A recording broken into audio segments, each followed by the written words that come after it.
सबका ना बहुत मारता है सभी, सब खाली कहता है सब कि हम लोग अहिंसा वाले हैं, बड़ी मारता है सब। साहब बैठे हैं, जाओ जाओ।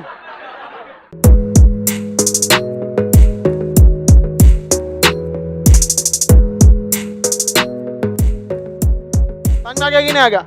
सोचा पाकिस्तान के कोई जहाज गुजरात के पास टहल रहा था, इंडियन नेवी उसको गरिया के भगाई है। गाली गरिया रहा था उसको कैप्टनवा कुछ बोलिए नहीं रहा था, बोल रहा था this is Indian coast guard, go out from the Indian coast line, कुछ बोलिए नहीं रहा था। ये 4 बार 5 बार वार्निंग दिया, नहीं सुना तो गरियाने लगा, रे चोट्टा मर गया है क्या रे? गरिया तो कहा ना जा रहे चल गए यहां से चल गए। यहां पर पाकिस्तान ने किसको दे दिया है बंदरगाह? ग्वादर बंदरगाह चाइना। किसको दे दिया है? चाइना को दे दिया। समझा? पाकिस्तान में ना कर्जा उतारने के लिए यहाँ की लड़कियों की शादी चाइना में किया जा रहा है। समझा? वो चाइनी जाता है सब 10 लाख 20 लाख देता है, सब उल्टा लेके चल जाता है हमेशा के लिए। गई लो नैहर सहेली है, घर दुआ सब, देश का कर्जा वहां की लड़कियां उतारी हैं। वाह रे भाई वाह, इतना गिर गया देश। अभी भी वक्त है, लौट आओ बाप के पास। समझ में आ गया कि ना? आज भी वक्त है। ये हम विनती नहीं कर रहे हैं, मौका दे रहे हैं। लौटना तो है, अपने पैर पे आइए या उठा के लाएंगे। समझ में आ गया कि नहीं आ गया? लौटना तो पड़ेगा। यहां पर कितनों कूद ले, कूदने से क्या मतलब बनता है? तो यहां पे ग्वादर बंदरगाह किसने ले लिया है? चाइना। हमारे लिए सरदर्द है। ईरान का यह बंदरगाह का नाम है चाबहार। हम लोगों ने चाबहार को लिया है, लेकिन ईरान के ऊपर चाइना का इन्फ्लुएंस अच्छा खासा है, क्योंकि ईरान को जब भी यूएनओ में जरूरत पड़ती है वीटो पावर की, तो कौन लगाता है? चाइना। इसलिए चाइना को कभी ईरान नाराज नहीं करेगा। और हमारे देश की एक मीडिया वाले को देख रहे तो रहा था, यूएनओ मतलब क्या होता है? हम कह रहे चोट्टा कहीं का ले ससुरा सुनाई, यूएनओ मतलब क्या होता है? अरे प्रधानमंत्री राष्ट्रपति वहां जाने के बाद लिमिट दिया जाता है कि भारत के प्रधानमंत्री 4 मिनट बोलेंगे, या उसको बोलता है क्या है ये यूएनओ? अकलेल बकलेल है सामने यहाँ। तो ये ईरान पे हम 100% भरोसा नहीं कर सकते। और देखिए, अगर आप एक ईरान के एस्पेक्ट्स में सोच के देखिए, तो भारत के लिए वो चाइना से क्यों दुश्मनी लेगा? जबकि भारत की नीति कभी भी सिंगल साइडेड नहीं रही है। वो ईरान को भी देखेगा तो अमेरिका को भी देखेगा, अपने हिसाब से करेगा। जबकि चाइना के लिए उसको प्रॉफिट है तो कहीं चल जाएगा, आतंकवादियों साथ मिल जाएगा। तो हम लोग डायरेक्ट ईरान पे ले लिए हैं, ठीक है, लेकिन जरा सोचिए, यमन में अभी बवाल चल रहा है। समझ में आ गया? और यमन में जो बवाल चल रहा है ना, यहां एक विद्रोही आ गए, हैती विद्रोही। कौन विद्रोही? हैती। वो सिया है, जाति से क्या है? सिया। इस्लाम धर्म में कई शाखाएं हैं, उसमें एक सिया है, सुन्नी है, बरेलवी है, अहले हदीस है, देवबंदी है, बड़ी ज्यादा है। हमरा से कोई पूछता है तो हम तो सबसे पहले कहते तू हमारा नामे जान जाए पहले, वही बहुत है, जाति तो बहुत दूर है। समझ में आ गया? हद कब हो गया पता है? एक बार हम बोलते थे, ज्यादा तंग कर दिया तो हम बोलते थे यहूदी हैं, यहूदी हैं, हल्ला हो गया यहूदी। एगो यहूदी आ गया हमारे पास सर आप यहूदी हैं? हम कह ले सोचो, हम तो बुरा फंस गए अब हमरा यहूदी के बारे में कुछ पता नहीं। अब हम एक कैसे निपटाए? हम कहे भाई देख, महाराष्ट्र का था तो वहां मुंबई के आसपास में ना बहुत सारे यहूदी। हमको लगा कि भाई बिहार में कोई यहूदी मिलने वाला नहीं, हमारा पीछा छूटेगा। कोई पूछेगा यहूदी है तो बोल दे यहाँ से, चौल आया यहाँ पे। बहुत खुशी हुई, बिहार में भी हैं लोग। हम कह रहे यार थोड़ा हम क्या बताएं, हम उल्टा फंस गए। हम तो बाद में समझा चल गया यहाँ पे। तो ध्यान से समझिए, तो यहाँ पे हैती विद्रोही कौन से हैं? सिया है। हैती विद्रोही, किसी को दिक्कत? हैती विद्रोही का है सिया। और सऊदी अरब वगैरह ज्यादातर कंट्री सुन्नी है। क्या है? सुन्नी। अब सुन्नी में भी कई कैटेगरी होते हैं, वो सब धार्मिक चीजों में नहीं जाना चाहिए। समझा कि नहीं? अब हैती विद्रोही सिया है तो जेन्युइन है कि ईरान इसका समर्थन करेगा। ईरान क्या करेगा? समर्थन करेगा। और सऊदी अरब किसको मारना चाहेगा? विद्रोहियों को। तो बताइए विद्रोहियों का समर्थन कौन करेगा? ईरान। और विद्रोहियों को मारना कौन चाहेगा? सऊदी, क्योंकि वो विद्रोही मिसाइल मार देते हैं कहां तक? सऊदी अरब तक। और सऊदी अरब इन्हें मारता है। अभी बताओ अमेरिका किसका साथ देगा? ईरान का कि सऊदी अरब का? सऊदी अरब। तो अमेरिका भी मार रहा है किनको? हैती विद्रोही को। और सऊदी भी मार रहा है हैती विद्रोही। और हैती विद्रोही अमेरिका को भी मार रहे हैं, सऊदी को भी मार रहे हैं। ईरान मार रहा है सऊदी के सैनिकों को यहां पर, और हैती विद्रोहियों के समर्थन में। यहां का राजा का नाम था शेख अब्दुल्लाह सालेह। सालेह नहीं, सालेह। क्या नाम है? सालेह। शेख अब्दुल्लाह सालेह। समझ आया? सीरिया का था बशर अल असद, मारा रद्द कर दिया सीरिया को। अब देखिए यहां का शासक है शेख अब्दुल्ला सालेह, वो मारता है हैती को, हैती मारते हैं शेख अब्दुल्ला सालेह को। हैती का समर्थन करता है ईरान, तो हैती को मारता है सऊदी अरब, सऊदी अरब का समर्थन करता है अमेरिका, तो हैती अमेरिका को भी मारता है, सऊदी को भी मारता है, और इससे सालेह सरकार को भी मारता है। बदले में सालेह अमेरिका को भी मारता है, इनको मारा, रद्द कर दिया यमन को। यमन क्या हो गया? बर्बाद हो गया। देखिए, हमें कोई देश से, हमें अपने देश से मतलब है, लेकिन देश चलाने के लिए भी रोजगार चाहिए, पैसे चाहिए, अंतर्राष्ट्रीय संबंध चाहिए। आपको एक अलग घर बना के दे दिया जाएगा, जिंदगी नहीं जी सकते। आपको भी पड़ोस चाहिए, कुछ दूर का पड़ोसी, कुछ सबसे काम पड़ते हैं, वरना जेल में तो बिना मेहनत किए खाना मिलता है, केवल आपसे आपका समाज छीन लिया जाता है। वरना जेल में क्या दिक्कत है? समझ में गया कि नहीं? जेल का जिंदगी हम बनाए हैं, सबसे ज्यादा लोगों ने वही वीडियो देखा है। हमको नहीं समझ में आता कि जेल में जाने का लोगों को क्या शौक रहता है।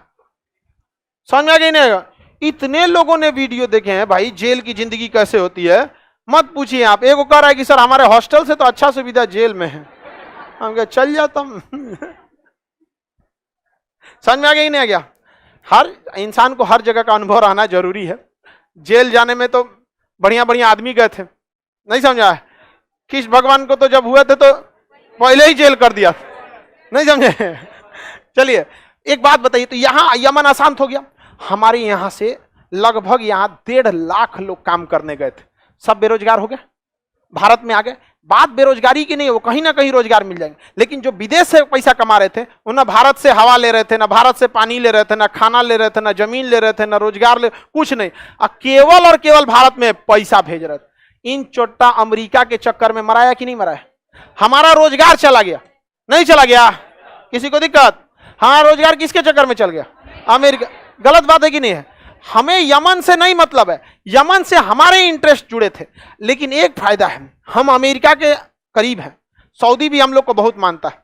अगर हम लोग दबाव बनाए लोग यमन सरकार पे कि हमको इस सोकोत्रा द्वीप पर 2-4 बीघा एरिया भाड़ा पे दे दो, किराया पे दे दो, लीज पे, और वहां हम अपना नौसेना और एयरफोर्स रख लेंगे, कितना खतरनाक हो जाएगा।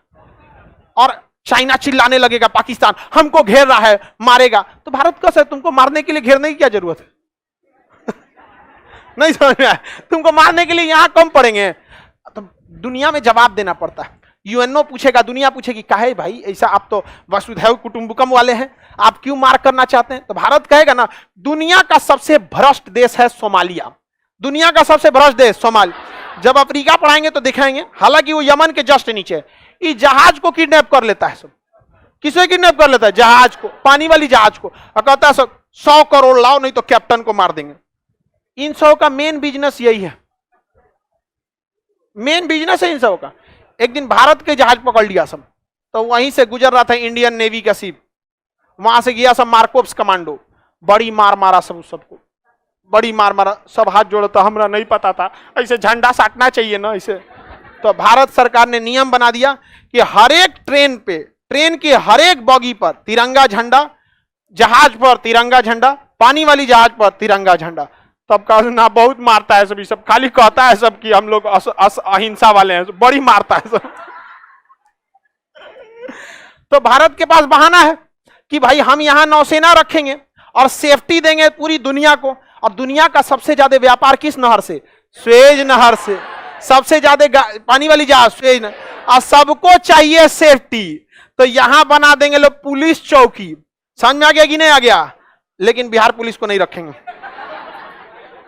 वो जहाज को रोकवाएगा पानी में से। साहब बैठे हैं, जाओ जाओ, समझ में आ गए? साहब बैठे हैं, टूटा कुर्सी पे को बैठा देगा, धसल कुर्सी पे, अब जरा धूप धुआं हुआ सब लगते रहेगा, उसको जाम लगल है, लेकिन समझ में आ गया? आर्मी सही है, क्या सही है? आर्मी सही। समझ में आ गया कि नहीं आ गया? किसी को दिक्कत? आप बताओ बाबू मित्रों, आप बताओ यहाँ सेना का अड्डा होना चाहिए कि नहीं होना चाहिए? होना चाहिए, लेकिन अभी तक हमको समय नहीं मिला। कब लीजिएगा? किसी भी जगह पे कब्जा करने के लिए सबसे बेस्ट जगह होता है विवादित एरिया। कोई जमीन महंगा मिल रहा है ना, तो विवादित कर दीजिए, सस्ता हो जाएगा। अभी यमन विवादित चल रहा है, सस्ते मिल जाएगा यहाँ पर। समझ में आ गया कि नहीं आ गया? और मस्त यहाँ वायुसेना और एयरफोर्स और नेवी रख लीजिए, और नाम बेच दीजिए किसका? सोमालिया की रक्षा कर रहे हैं। हाथी का बाहर वाला दांत उससे खाता नहीं है, खाने के लिए अंदर, बाहर का दांत सोमालिया के डाकुओं से रक्षा, असली निशाना तो ये है। समझ में आया? नहीं समझ में आया? आप बताओ मित्रों, ऐसा होना चाहिए कि नहीं होना चाहिए? लेकिन मित्रों अब हम क्या करें इतना दिमाग ही नहीं आता है नहीं होना चाहिए। किसी को दिक्कत नहीं, वीडियो बनाए। अब हमसे सब भड़का रहता है, सब नेता वगैरह जितना है ना डिपार्टमेंट वाला, ऊपर ऊपर कहता है खान सर ठीक है ठीक है, अंदर से बहुत भड़का रहता है। उन सब को लगता है कि उनकी जिंदगी में हम खलल डाल रहे हैं। वो आराम से जी रहे थे, कहता है कि आपके वजह से अब हम लोग को काम करना पड़ता है। तो ये सब हमसे अब अंदर से उखड़ल रहता है। हम भी तो यही चाह रहे थे नहीं समझा? हमारा कौन मत तो है यहाँ बैठ के खाना खाना था, नहीं समझे?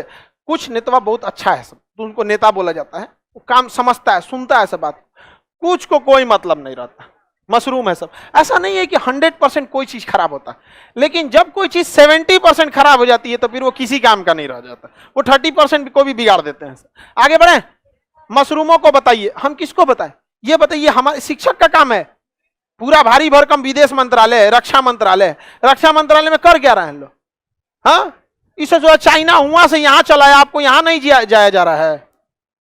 समझे कि नहीं? गया बहाना भी आपके पास, सोमालिया के डाकू, और भी कमाने का रास्ता। यहाँ का पूरा भाड़ा हम निकलवा सकते हैं।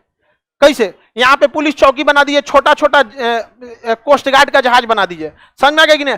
और जितना जहाज जाए उस सब एक के बाद 100 करोड़ रुपया फिरौती मांगता है सब, सोमालिया वाला पकड़ लेता है। हम लोग कहेंगे कोई दिक्कत नहीं, 1 करोड़ दो, पूरा तुम्हारा सिक्योरिटी हम देंगे।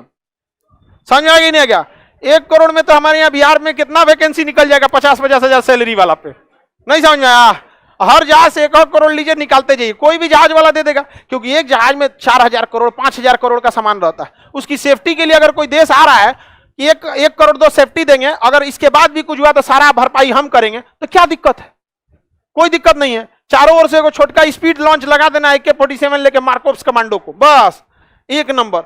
जितना ज्यादा आप एरिया में गश्ती करिएगा, ये करिएगा, धीरे धीरे आपको उस एरिया का आइडिया लग जाएगा। जिस गली मोहल्ले में आप खेले रहते हैं, उस गली मोहल्ले की जंग आप ही जीतते हैं।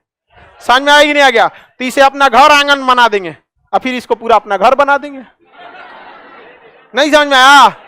होगा, ये सब होगा। समझ में आ गया कि नहीं आ गया? कब होगा? बोलो। दूसरा देश भी कहेगा हमको भी दे दो। इसके अगल बगल में कौन देश है जो चाहेगा कि यहां आ जाए? किसी के पास इतना पैसा है? किसी का इस टाइप का लड़ाई की जरूरत है? हर देश की जरूरत अलग अलग होती है। समझ में आएगी नहीं? आ गया? बोलिए। चाइना ने इतना टीप के, ये देश है जिबूती, अफ्रीका पढ़ाएंगे ना तो आपको अफ्रीका का नक्शा पढ़ाएंगे। जिबूती में ना चाइना ने अपना सैन्य अड्डा ले लिया। मतलब चाइना को इतना फुर्सत था कि वो ये CPEC सड़क पार करके ग्वादर बंदरगाह से यहां अड्डा ले लिया। और हमारे देश के सिस्टम के लोगों को ये जिबूती ये नहीं दिख रहा है। और ये कब तक नहीं दिखेगा? जब तक यहां भी चाइना नहीं आ जाता है। यहां अगर आ जाता है हम लोग तो इससे डबल ट्रिपल फायदा। अगर हम यहां नेवी लगा के बस रास्ता रोक देते हैं तो भूखले मर जाएगा सब। नहीं समझा? फ्यूल खत्म हो जाएगा। वहां बिजली बनाने के लिए कोयला चाहिए या डीजल चाहिए, गाड़ी चलाने के लिए यहीं से ना जा रहा है, खत्म हो गया। यहाँ पे भारत ने श्रीलंका को पेट्रोल दिया था। भारत ने किसको दी पेट्रोल दिया सर? अब पाकिस्तान का एक जहाज कह रहा है कि हमारा में पेट्रोल भर दीजिए, तो कराओ भर देते हैं। श्रीलंका बुलाओ भर देते हैं। भारत का पेट्रोलवा कौन दिया रे तुमको? कहना अभी चाइना का एक जहाज को भगा दिया ना, कह रहा था कि पेट्रोल भरने आया है, ईंधन भरने। सोचो तोरा ईंधन हम लोग दे रहे हैं, श्रीलंका को ईंधन कौन दे रहा है? हम लोग।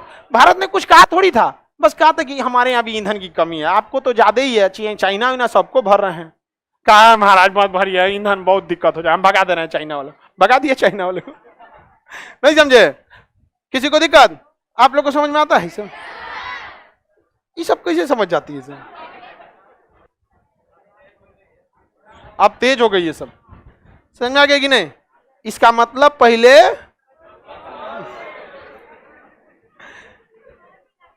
आगे बढ़े। किसी को कोई दिक्कत नहीं है? चलिए ध्यान से देखिए।